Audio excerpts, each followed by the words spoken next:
Ya, pada tutorial ini kita akan bahas di kasus firewall filter rule.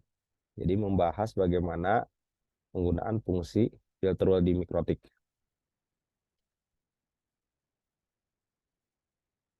Nah, di sini topologinya seperti berikut. Jadi kita punya router Mikrotik ya dan klien, di mana klien tidak bisa melakukan ping ke router, tapi sebaliknya router bisa melakukan ping ke semua klien. Di sini IP routernya diwakili oleh 172.16.20.1. Sedangkan klien 172.16.20.0/24 ini network address-nya. Oke, kita langsung saja praktek dengan cara mendefinisikan source address dan destination address di filter rule tersebut. Kita langsung masuk ke Mikrotik, oke. Nah, kita tambahkan satu rule ya untuk melakukan proses action drop. Tapi sebelumnya kita cek dulu ini kondisi normal sebelum dipasang filter rule. Kita ping ke 172.16.21, ini normal ya. Jadi artinya bisa melakukan ping. Kita sekarang lakukan block. Jadi parameter yang disetting adalah channel input karena akan masuk traffic dari klien ke router. Jadi dipilihnya adalah input ya. Kemudian source address-nya kita definisikan dari klien mana. Berarti dari seluruh klien. Di sini kita definisikan 172.16.20.0/24. Kemudian tujuannya adalah ke IP router.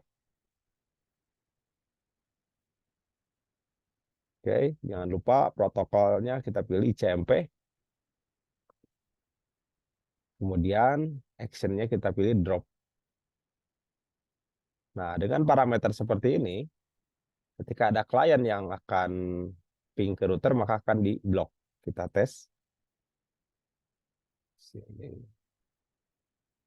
Ping 172.16.20.1. Nah, ini seperti ini ya.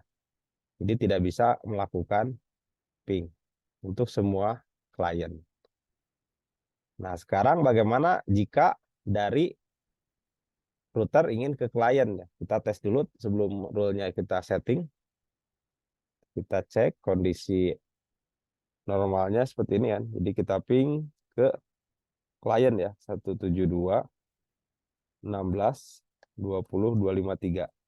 Ini 253 itu adalah IP klien. Jadi kita cek dulu IP kliennya.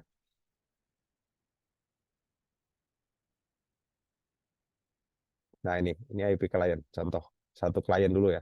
172.16.20.253. Kita ping ini. Nah, jadi dengan kondisi seperti ini, router tidak bisa melakukan ping ke klien. Nah, solusinya bagaimana? Solusinya kita melakukan action accept ya dengan parameter seperti berikut. Jadi kita tambahkan, oke, chainnya sama input ya. Kemudian kita definisikan source address-nya adalah dari IP lokal lagi sama 192.168 titik.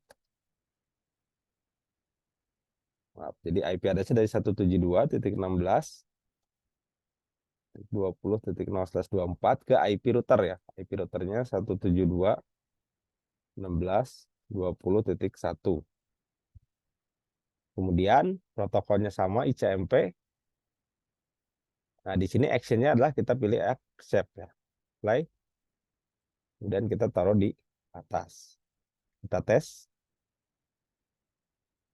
ke klien. Nah, sekarang sudah ping. Nah, tapi dengan kondisi seperti ini, otomatis klien jadi bisa ngeping ya. Jadi seperti ini. Jadi klien bisa ngeping. Padahal yang diinginkan klien tidak bisa ngeping. Ping 172.16.20.1. Jadi masih bisa ngeping ke router gitu. Jadi solusinya kita harus menambahkan parameter stabilis di sini di menu accept di sini ya. Oke, jadi di sini ada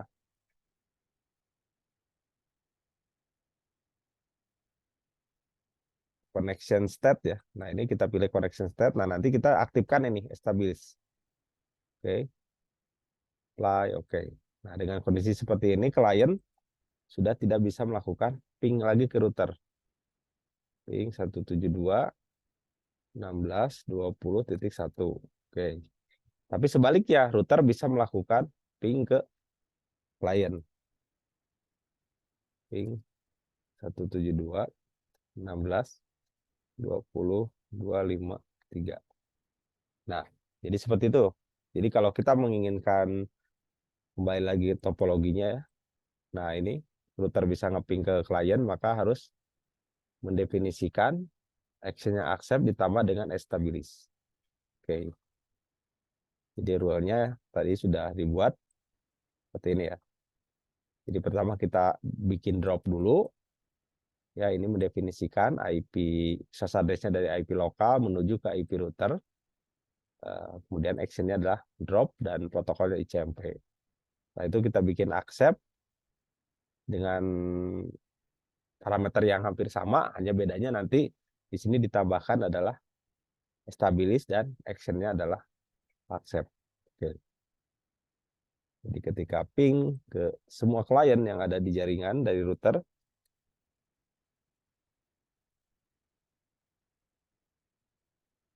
otomatis bisa ping seperti ini. Ya, demikian tutorial singkat berkenaan dengan studi kasus firewall filter.